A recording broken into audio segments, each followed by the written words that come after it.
Cool. So I had to fix something because of making the video in OBS. So Heavy Metal Truckers here.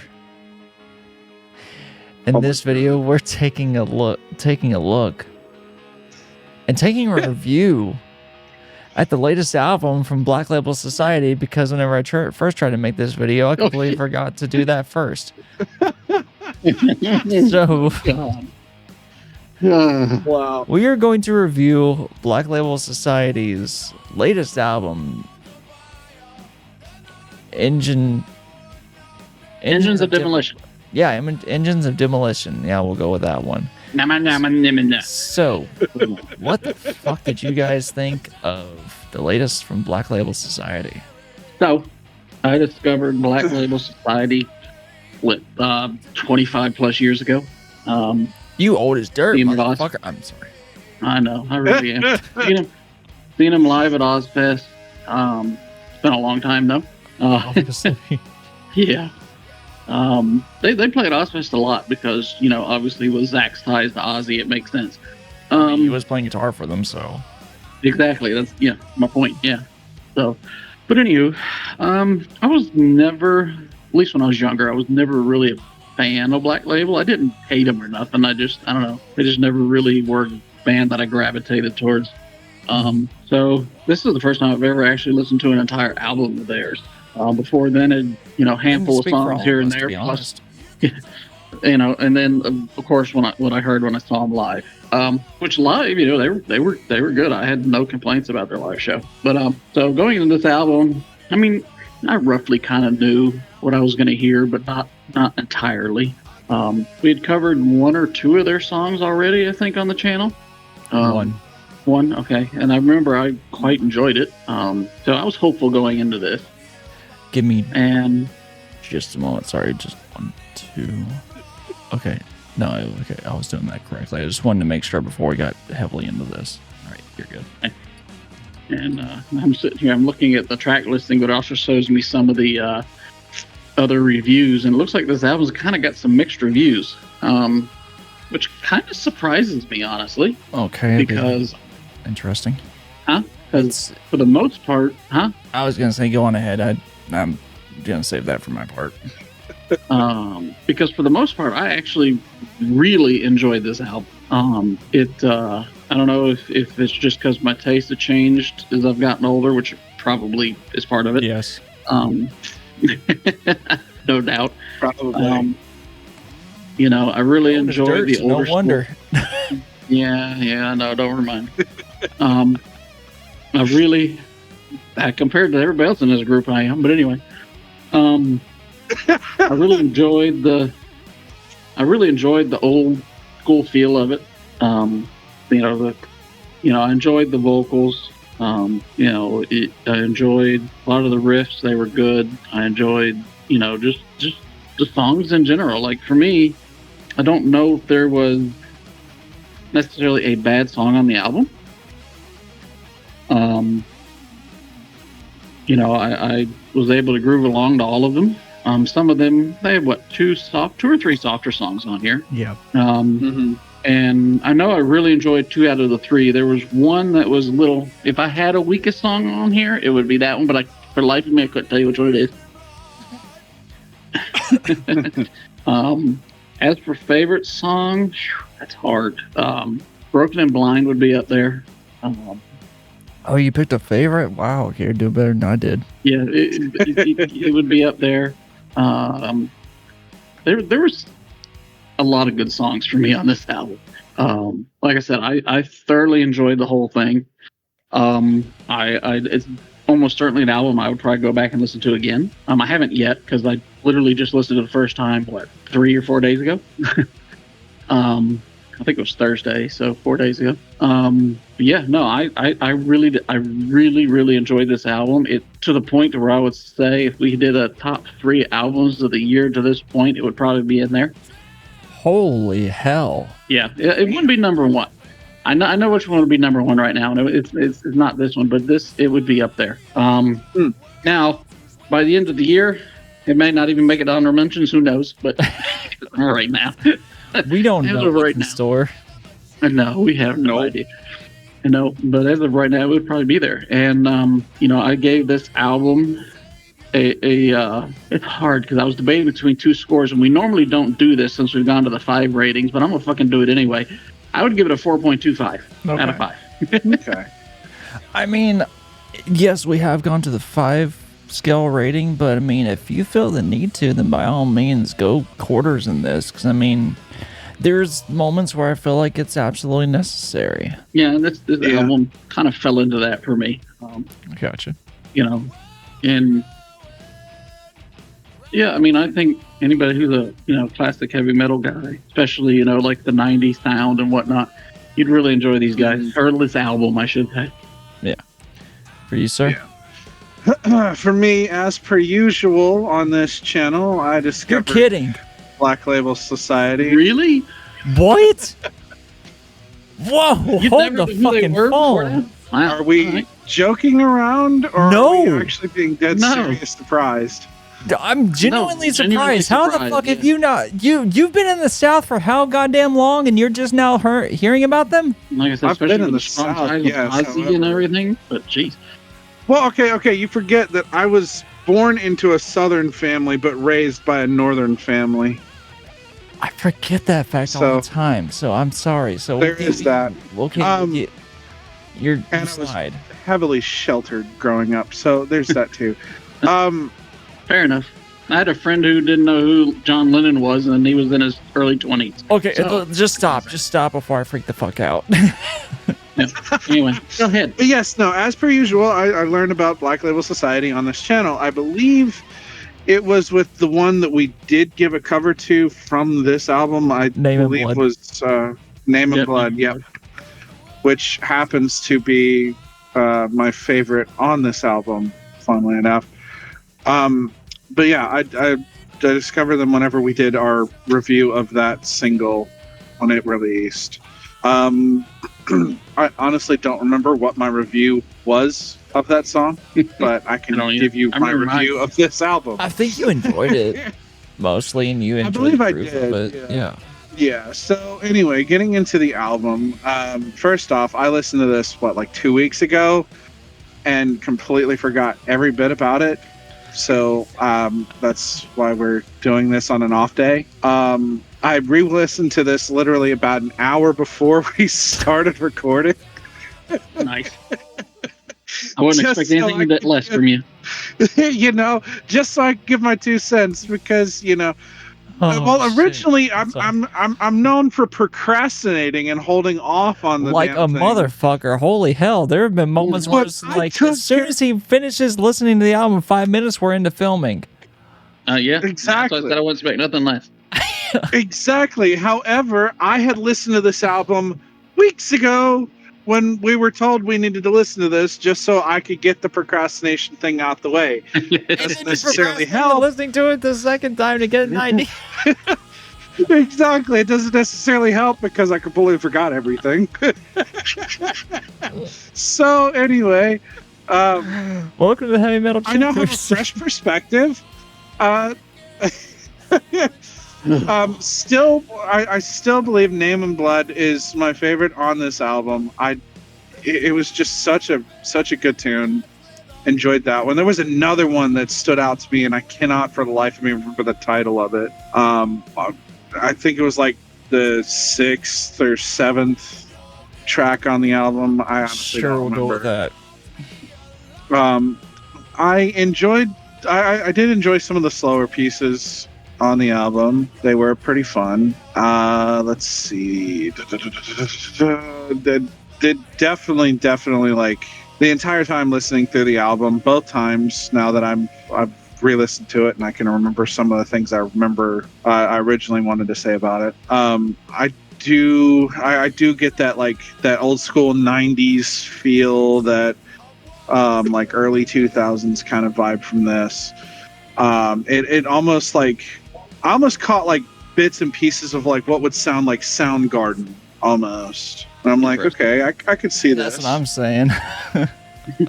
Well, for me, You no, guys no, have and ask me more something. knowledge on bands and all that. No, stuff. because you gotta remember, Soundgarden had that grungy aspect, so I can understand that in that regard. Yeah. It had some of those aspects.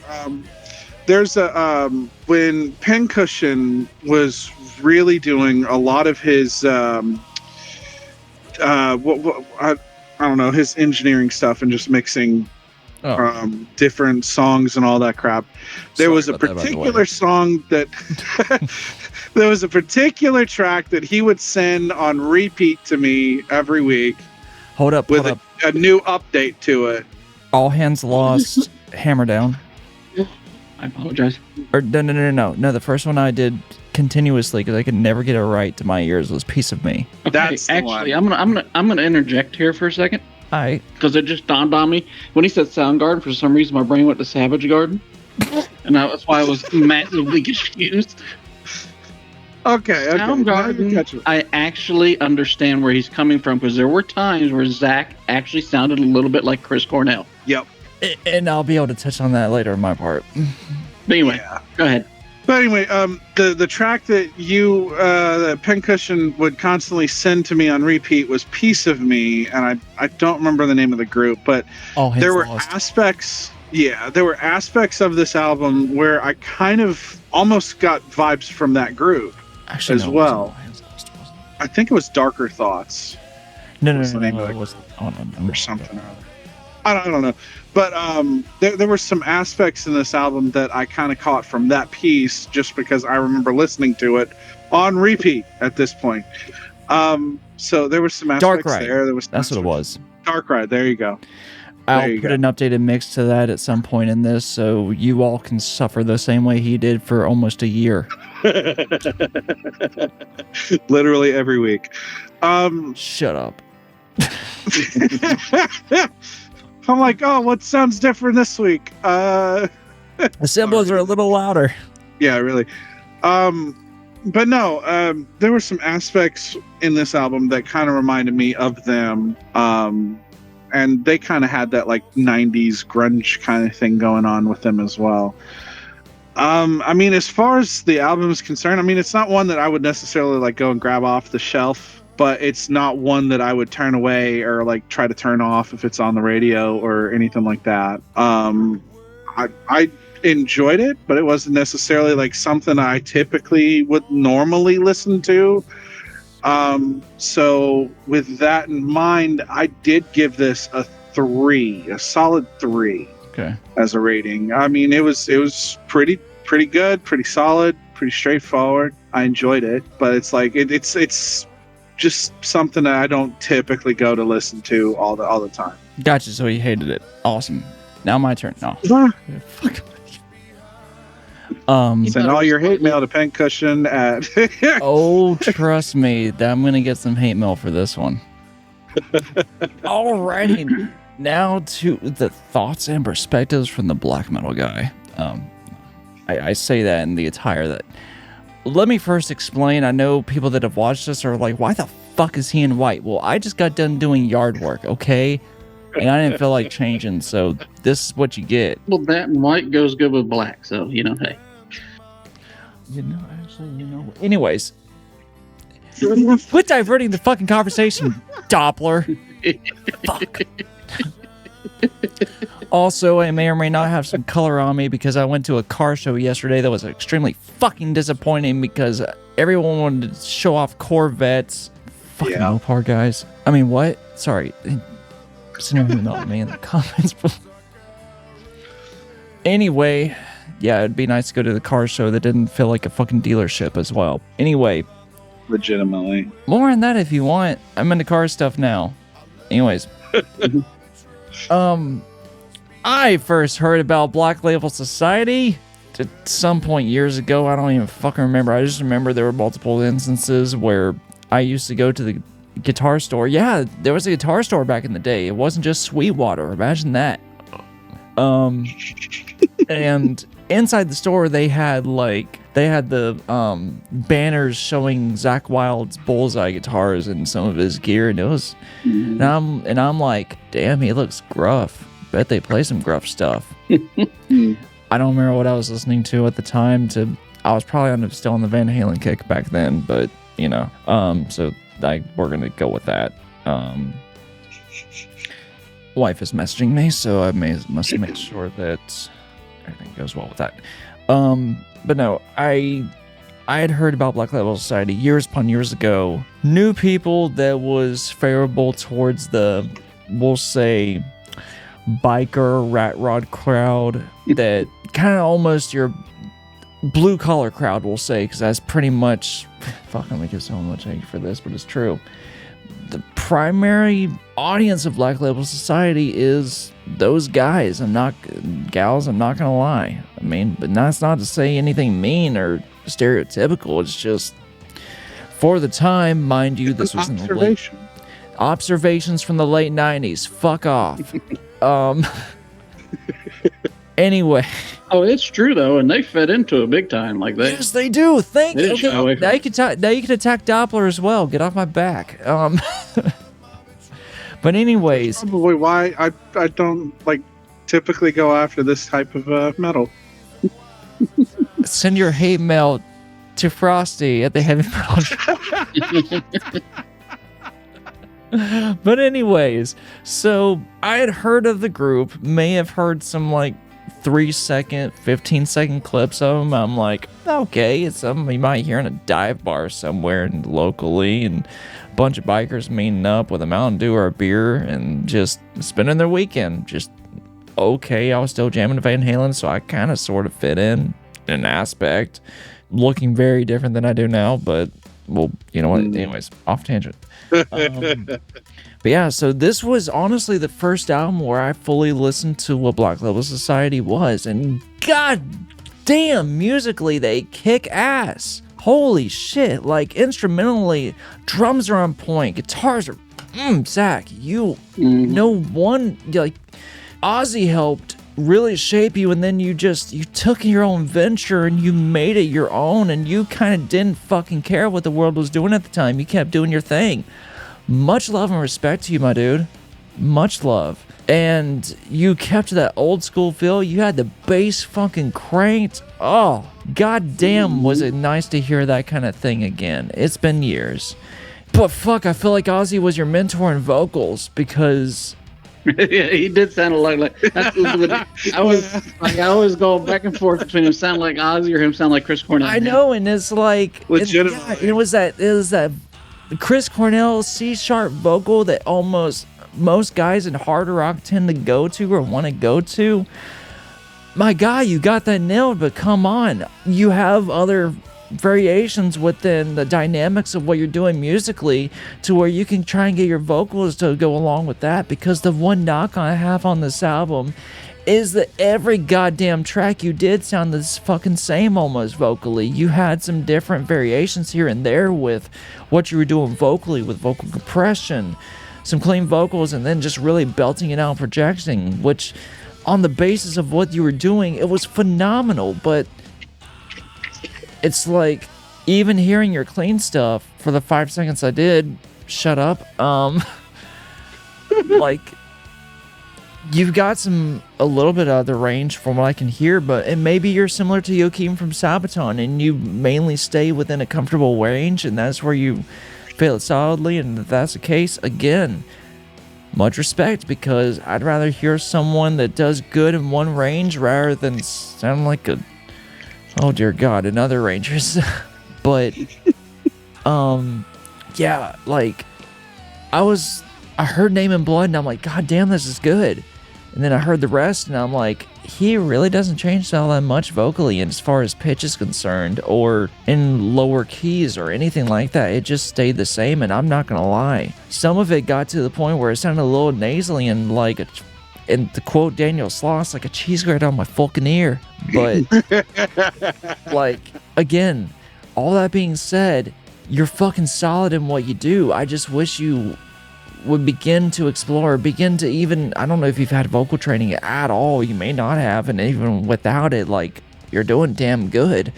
But I'd like to hear some dynamics within your vocals, because again, I feel like you've got the potential, my dude, but it just wasn't there for me. Like vocally, this is where this album sunk for me. After the first track, I felt like he was doing the same thing over and over again for the most part until he got to some of the clean stuff, and then he'd change things up. But fuck, instrumentally is where I felt like this record absolutely shined. And I guess I can kind of keep this simple because, I mean, there were some dynamics, there were some variations within each track, but ultimately it was, you get on the cruiser, whether that be an old classic sedan or the motorbike or your Harley, and you just go cruising with this blaring and you're just enjoying the ride. And if that's the case, then fuck yeah, man, do it.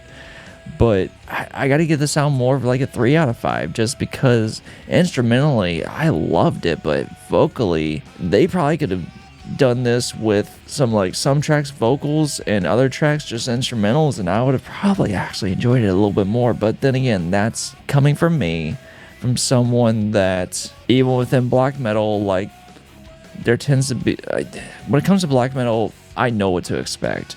And maybe I just didn't know what to expect with Black Label Society because this was the first album I've fully heard through, and so I don't know his previous work. If you guys have something that you want to shout out to me to go, hey dumbass, he can actually do something else, why don't you open up your fucking mind? And then hey, go for it, man.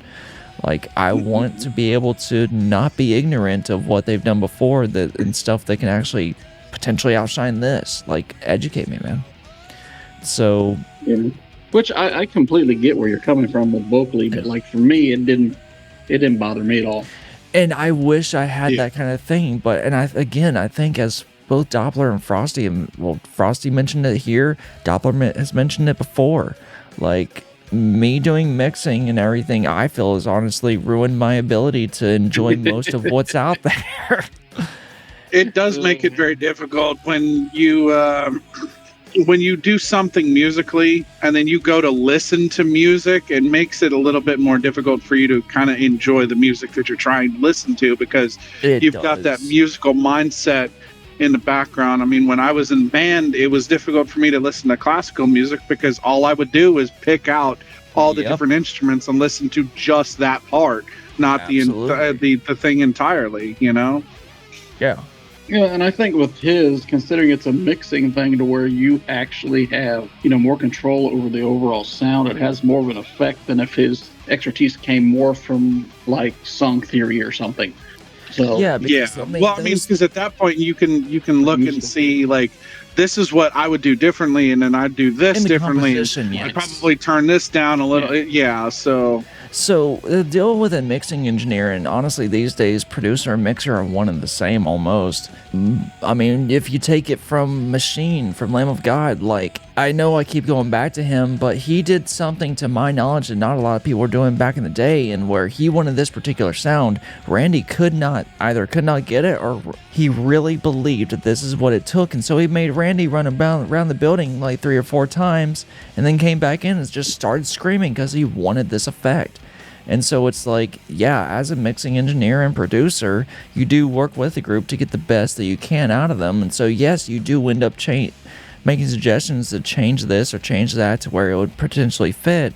And then you discuss with the group, hey, how do you like this in comparison to what you originally did? And you make a decision unanimously or together. So, yeah, like, unfortunately, my mixing experience, although no, it was not professional.